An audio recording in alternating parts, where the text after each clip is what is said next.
Hello, magandang araw sa inyong lahat. Ito po si Kuya Don. Sa bidyong ito ay ipapakita ko sa inyo o isi-share ko sa inyo kung paano ba ako nag-harvest ng mga leafy greens kagaya ng mustasa, pak choy, kale at marami pang iba. Kasi di ba usually kapag tayo ay bumibili sa groceries o kaya naman sa palengke, ang ibinibigay sa atin o ang nabibili natin ay pinakabuo mismo ng gulay. Kasi nga naman kung yan puro dahon o pinagupit-gupitan, sinong bibili niyan?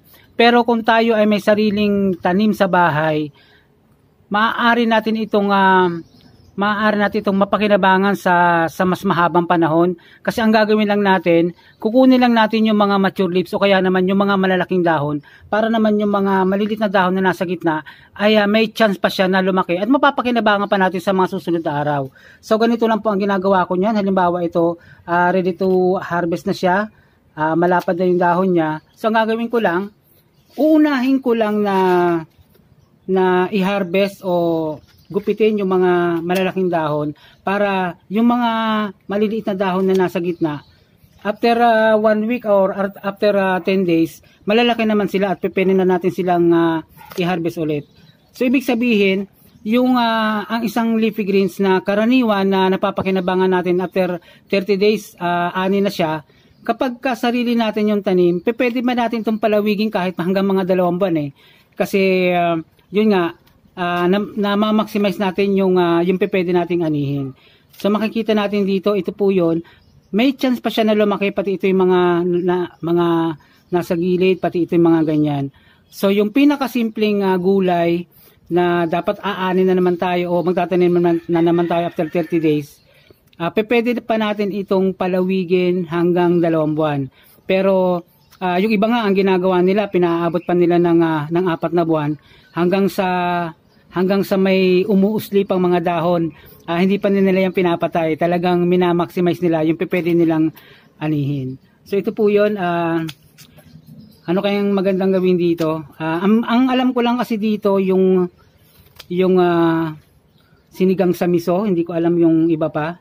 Yung iba naman nila, ginagawa nila, binuburo nila, pero hindi ko kasi type yun So makikita nyo po ito na lang yung natira niya, pero after 10 days, mapapakinabangan mo na naman yung mga maliliit na dahon. Ayan po, so ito, shinare ko lang sa inyo ito. Ayan, meron pa dito. Ito po ay 30 days na. So ready to harvest na siya.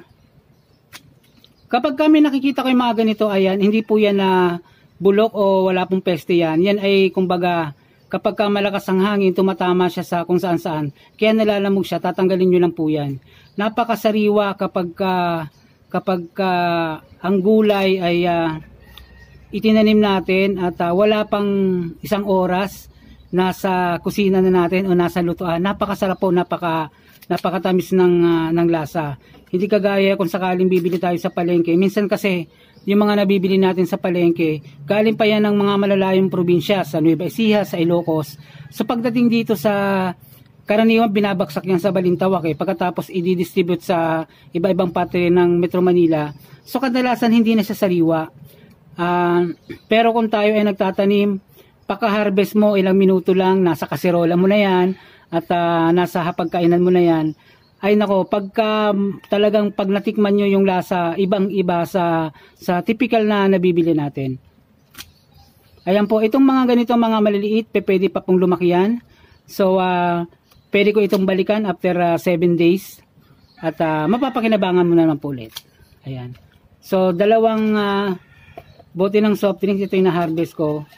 Ayan po. So, kailangang magtanim na talaga tayo kasi yung benefits ng pagkakaroon ng sariling gulay napakadami po at isa lang po ito. So pagka nagtanim ka after 30 days, after 1 month, hindi mo kailangan magtanim. Pwede mo pang paabutin yan ng mga 2 hanggang 3 buwan hanggat nagkakaroon pa siya ng mga dahon. Okay, sana po makatulong po ito sa mga beginners, sa mga nais magtanim ng gulay sa bahay. Magtanim ng gulay sa bahay dahil walang pinakamasarap, pinakasariwa, pinakaligtas at pinakamasustansyang gulay kundi ang ating sariling tanim. Ito po si Kuya Don at muli ay maraming salamat sa inyong panonood.